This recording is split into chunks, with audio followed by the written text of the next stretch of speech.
Gaultier's Gambit, A Tale of Dark Deceit, by Bertrand T. Chapter 1, Part 2, Beauchamp. The night was as black as a murderer's heart, the moon shrouded by an inkwell of clouds. Paris lay sleeping, oblivious to the sinister shadows lurking in its midst. Beauchamp stood at the entrance of the Saint-Germain-des-Prés Abbey crypt, a crooked smile playing on his lips as he contemplated the prize that lay within. His ragtag crew, a collection of cutthroats, thieves, and ne'er-do-wells, huddled close, the flicker of torchlight casting monstrous shadows on the ancient stone walls.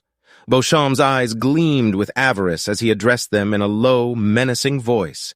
"Gentlemen, we have one goal tonight, to seize the arm of Saint-Germain-des-Prés. Let us not linger, for the night is our only ally."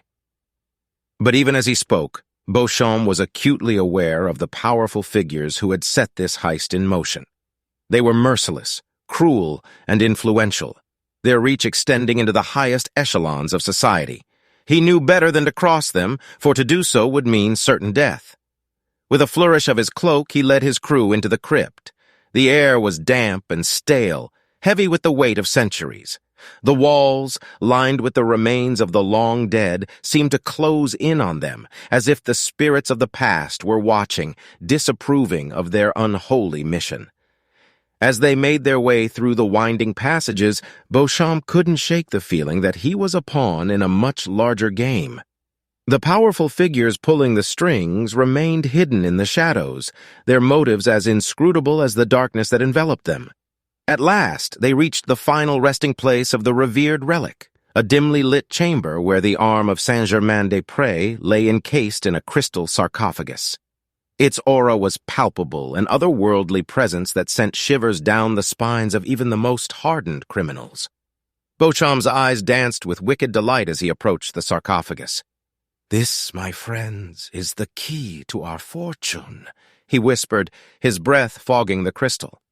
"With the power of this relic, we will bend the world to our will."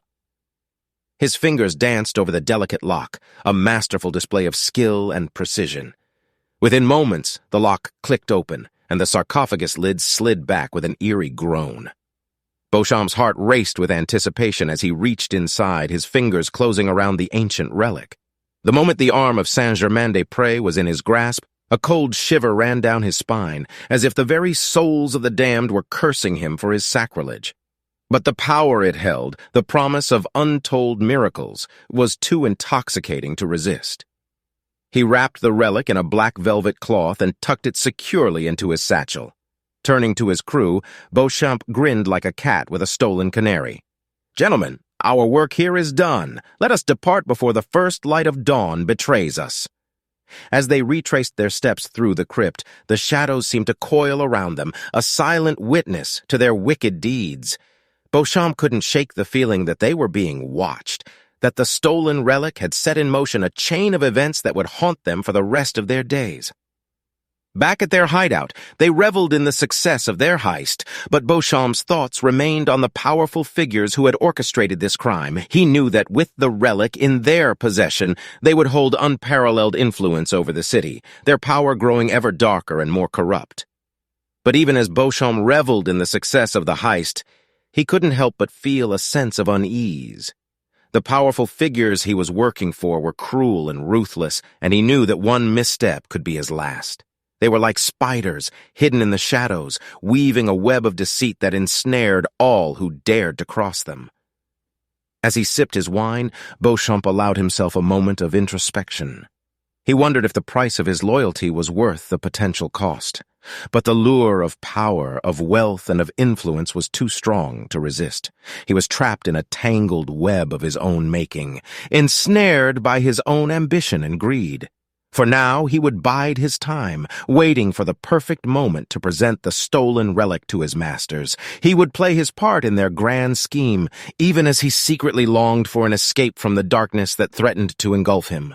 But as the night wore on and the shadows deepened, Beauchamp couldn't shake the sense of dread that had settled over him like a shroud. The stolen relic seemed to pulse with a malevolent energy, a constant reminder of the price he had paid for his treachery. He wondered if there would ever be a chance for redemption, a way to break free from the shadows that haunted his every step.